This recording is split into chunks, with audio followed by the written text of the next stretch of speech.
قرآن کو سینوں میں ہم میں سے بسائیں گے، چہروں پہ تلاوت کا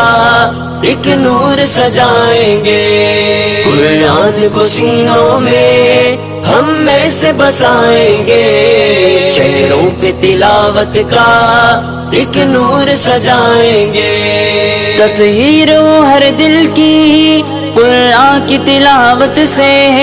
شاداب رہے ہر روح ایمان کی محبت سے،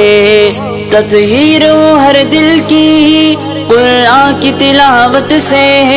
شاداب رہے ہر روح ایمان کی محبت سے، ہم رب کے حضور اپنے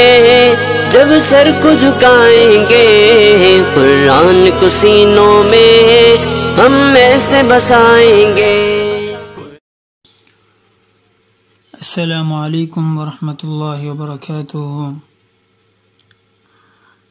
اللہ تعالیٰ کے فضل و کرم اور اس کی توفیق سے الحمدللہ ہمارے 7 پارے مکمل ہوئے، اور آج لیکچر نمبر 7 میں آپ کو خوش آمدید کہتا ہوں، جس میں ہم سورۃ الاعراف کا نقشہ اور اس کے مضامین پڑھیں گے۔ سورۃ الاعراف یہ مکی سورت ہے، اور جس میں ایمان اور کفر کی جو آپس میں لڑائی ہے اور اس کا جو ایک طریقہ چلا آ رہا ہے، اس کو اس صورت میں واضح کیا گیا ہے۔ آیت نمبر 1 سے 9 تک اس بات کو سمجھایا گیا ہے کہ قرآن کریم کو فالو کریں، اس کی ضرورت کیا ہے معاشرے میں، اور ظالم قوموں کے بارے میں اللہ تعالیٰ کا طریقہ اور قانون خداوندی کیا ہے، اور پھر اس کے بعد آیت نمبر 10 سے 27 تک حضرت آدم علیہ السلام کا اور شیطان کا جو واقعہ ہے اس کو بیان کیا گیا ہے، اور اسی طریقے سے بنی آدم کو ابلیس سے اور اس یعنی شیطان کے حوالے سے بتایا گیا ہے کہ اپنے کان کھڑے رکھیں، محتاط رہیں شیطان سے، ابلیس سے، اس کے ہتھ کنڈوں سے بچیں، محفوظ رہیں اور اللہ سے پناہ مانگیں۔ آیت نمبر 28 سے 34 تک آباء و اجداد کی ہر اچھی یا بری بات کو فالو کرنے اور اس میں محتاط رہنے کا حکم دیا گیا ہے کہ اس کو فالو کریں یا نہ کریں، مطلب ہر بات کو فالو کریں یا صرف اس بات کو جو حق بات ہو،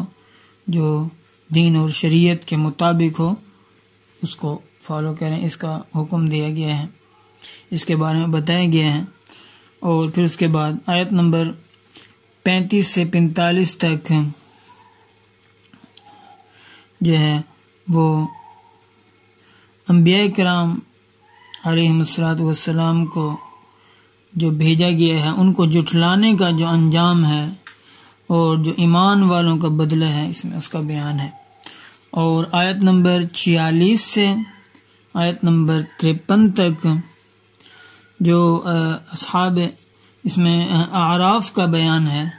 اور جنت اور جہنم کے درمیان ان کی جو گفتگو ہے اس کا بیان ہے۔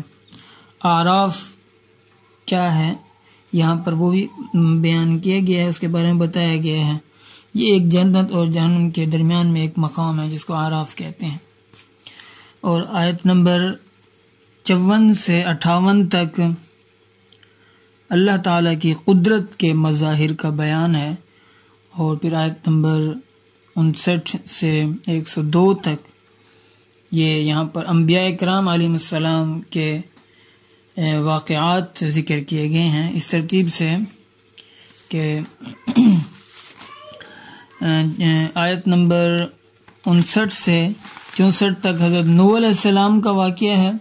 اور پھر 65 سے 72 تک حضرت ہود علیہ السلام کا، اور 73 سے پھر 79 تک حضرت صالح علیہ السلام کا، پھر 80 سے 84 تک حضرت لوط علیہ السلام کا واقعہ ہے، اور پھر 85 سے 93 تک حضرت شعیب علیہ السلام کا واقعہ ہے، اور پھر آیت نمبر یہ یہاں تک انبیاء کرام علیہ السلام کے واقعات ہیں، اور پھر آیت نمبر 94 سے 102 تک جو لوگ اللہ تعالیٰ کو جھٹلاتے ہیں، پیغمبروں کو جھٹلاتے ہیں، ان کے بارے میں اللہ تعالیٰ کا قانون کیا ہے، اللہ کا طریقہ کیا ہے، اس کا بیان ہے، ان کے ساتھ کیا دنیا میں ان کے ساتھ کیا ہوگا اور آخرت میں ان کے ساتھ کیا ہوگا۔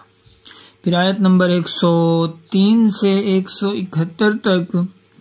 حضرت موسیٰ علیہ السلام کا واقعہ تفصیل سے ہے۔ اس کی تفصیل کچھ اس طرح ہے کہ آیت نمبر 103 سے 126 تک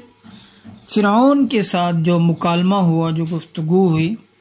اس کا بیان ہے، اور پھر جو جادوگر تھے ان کے ایمان لانے کا واقعہ، جو فرعون کی طرف سے جادوگر آئے تھے، وہ حضرت موسیٰ علیہ السلام پر ایمان لے آئے تھے، تو ان کا واقعہ ہے، ان کو جب شکست ہوئی اور انہوں نے اللہ تعالیٰ کی طرف سے جو حضرت موسیٰ علیہ السلام کو معجزات دیے گئے، جب انہوں نے اپنی آنکھوں سے ان کا مشاہدہ کیا تو وہ ایمان لے آئے، تو یہ واقعہ یہاں بیان ہوا۔ پھر آیت نمبر 127 سے 129 تک شر کا جو چھپا ہوا ہونا ہے، اور اس شر کی وجہ سے جو امت کے لوگوں کو گمراہ کرنا، اس میں فساد پھیلانا، اس بات کا بیان ہے۔ پھر آیت نمبر 130 سے 36 تک فرعون کا ہلاک ہونا، اور پھر فرعون اور اس کی پوری قوم کا غرق ہونا، اور وعدوں کو توڑنا اور نعمتوں کی ناشکری کرنے کا بیان ہے۔ اور پھر آیت نمبر 137 سے 141 تک قوم موسیٰ علیہ السلام کی جہالت کا بیان ہے کہ اللہ رب العزت نے جب انہیں نجات دے دی فرعون سے، اور دریا سے بھی اللہ رب العزت نے بچایا، خدا کی قدرت کے مظاہر دیکھے، اس کے باوجود بھی یہ جہالت پر ڈٹے رہے، اس کا بیان ہے۔ اور پھر آیت نمبر 142 سے 145 تک یعنی جو حضرت موسیٰ علیہ السلام کا اپنے رب کے ساتھ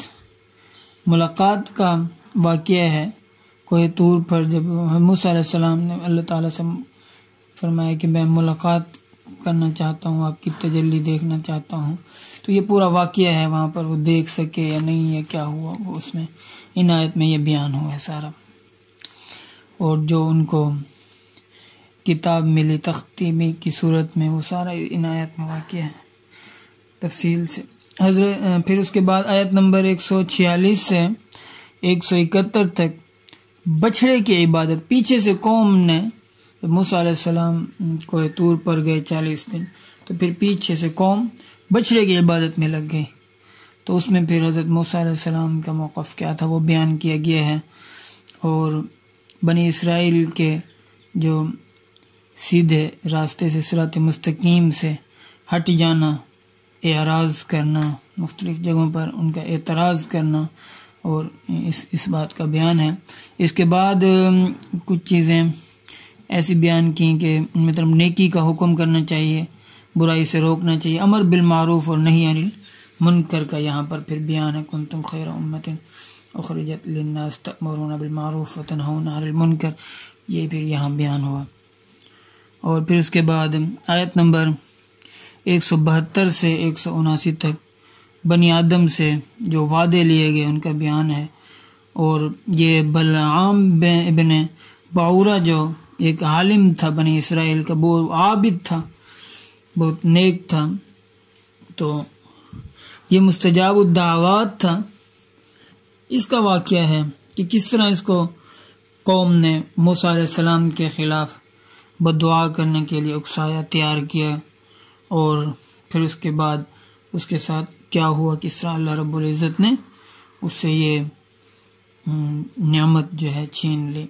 اس کے ساتھ کیا ہوا، اس کا انجام کیا ہوا، ان آیت میں یہ بیان ہوا۔ اور پھر آیت نمبر 180 سے 188 تک اللہ تعالیٰ سے دعا کرنی چاہیے۔ کس طرح مانگنی چاہیے؟ اللہ تعالیٰ کے اسماء حسنہ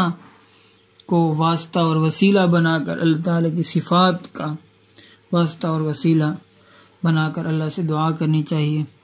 اور اس میں چند اور حقائق کا بیان ہے اور رہنمائی کی گئی ہے کہ ہماری کس طرح اللہ سے مانگنا چاہیے۔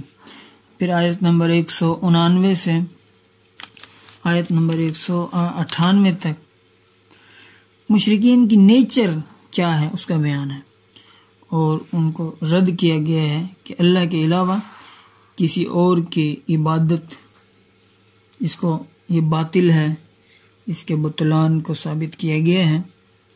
اور پھر آیت نمبر 199 سے 206 تک اخلاق کے اچھے ہونے، عمدہ اخلاق کی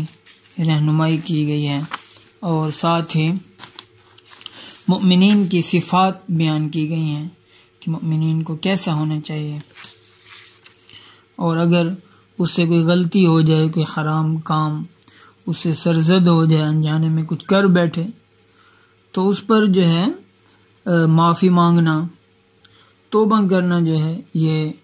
واجب ہے، ضروری ہے، اور اس گناہ کو چھوڑنے کا اللہ سے عہد کرے اور توبہ کرے، اس کا تدارک کرے، اور اس کے بعد جو ہے سچی توبہ کرے، نیکیاں کرے اور اچھے اعمال کرے، تو اس سے جو ہے ان گناہوں کا بھی، اس گناہ کا تدارک ہو جائے گا۔ تو یہ ہمارا لیکچر نمبر 7 تھا، سورۃ اعراف کا مختصر خلاصہ تھا۔ امید ہے آپ لوگوں کو سمجھ آ جائے گا۔ تو کچھ چیزیں اگر لیکچر کے اندر آپ کو سمجھ نہیں آتی، کوئی واقعہ، کوئی ایسی بات، تو وہ آپ پوچھ لیا کریں، سوال، السؤال نصف العلم۔ تو یہ ہمارا گروپ، یہ کلاس ہے، تو آپ اس میں جو چیز پوچھنا چاہتے ہیں، کوئی قرآن مجید کے حوالے سے، کسی مضمون کے حوالے سے، تو آپ اس میں سوال کر سکتے ہیں، اور سوال کرنا بھی چاہیے۔ اللہ رب العزت سے دعا گو ہوں کہ اللہ رب العزت ہمیں قرآن کے ساتھ سچا عشق اور لگاؤ ہمارے دلوں میں پیدا کرے، اور ہمیں محنت کرنے کی، قرآن کے لیے وقت نکالنے کی توفیق عطا فرمائے، اور مخلص ہو کر ہمیں قرآن سمجھنے کی، سمجھانے کی، اس پر عمل کرنے کی توفیق عطا فرمائے۔ السلام علیکم ورحمۃ اللہ وبرکاتہ۔